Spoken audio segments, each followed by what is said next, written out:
Power reveals truth, but sometimes what it reveals should have stayed buried. This is the story of Vice President Alina Reyes, once celebrated as the people's hope, until accusations of corruption shattered her career. But the truth behind her impeachment wasn't political, it was paranormal. Vice President Alina Reyes had a spotless record, Harvard-educated, decorated for public service, and the first woman of color elected to national office.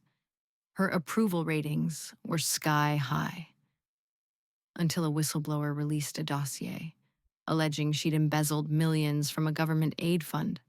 Documents, signatures, secret accounts. Everything pointed to her guilt. She was stunned. "These aren't mine," she said.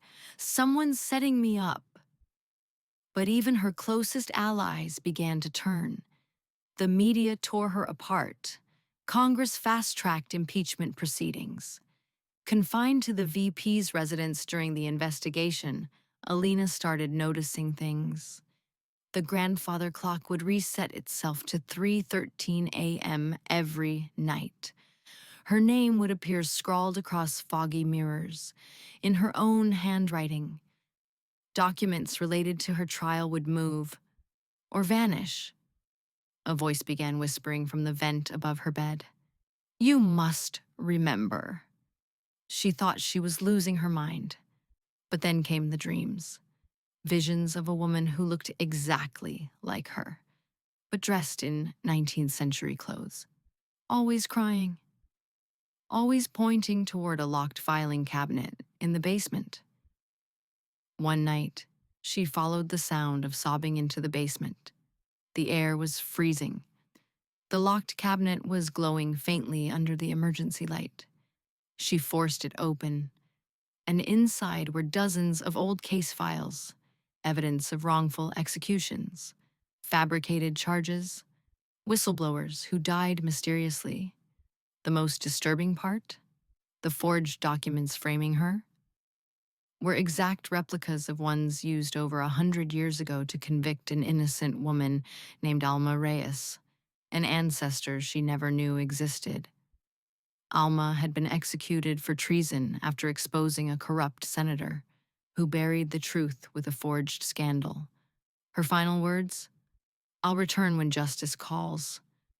Alina realized she was reliving her ancestors' curse, the same pattern, the same betrayal, the same lies, echoing through generations. But this time, the ghosts were on her side. On the morning of her final impeachment hearing, several senators received anonymous packages containing original government records long thought destroyed.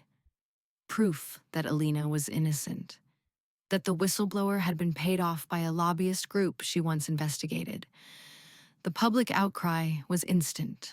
Charges were dropped. Her name cleared. But she didn't celebrate. That night, she returned to the basement, whispering, "You kept your promise. Thank you." From the darkness, a voice replied, "And now you've broken the chain." Vice President Reyes resigned anyway. "The system is haunted," she told the press. "Not by ghosts, but by the truth no one wants to face." She disappeared from the public eye. But some say she lives quietly in Alma's hometown, tending to a small library where no book is ever out of place. And every night at 3:13 a.m., she lights a candle for the forgotten. Disclaimer: this story is a work of fiction and is intended for entertainment purposes only. Any resemblance to actual persons, living or dead, is purely coincidental.